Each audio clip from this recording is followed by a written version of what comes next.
Magandang madaling araw po mga tropang katiknik. Ito mayroon tayong tropa na umilaw ang kanyang timing belt.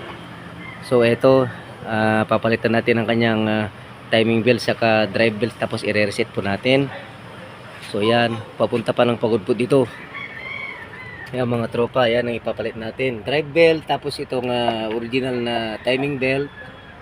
Yan, tapos itong tensioner bearing. Ito okay pa itong hydraulic shock na yan po mga tropa. Naka-timing na yan, ready to install na. Boss King Mechanic po to mga tropa.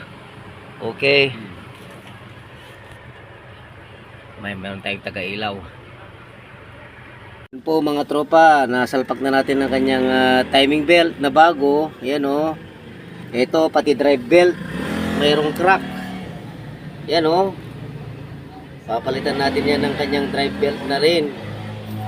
Yan, kasi ito yung papalit natin, yung original. Yan, may serial number. Yan, Bando original Toyota 1473. Yan mga tropa, palitan na natin po mga tropa. Nasalpak na rin natin ang kanyang bagong drive belt. Yan, so andarin natin kung 0-0 ang ating timing. Sige bro, andarin mo nga. Neutral. Sige. Pa-neutral. Sige, andar. Yun. Ayos na. Ayos. Balik na natin ang cover. Tapos, i-reset natin yan.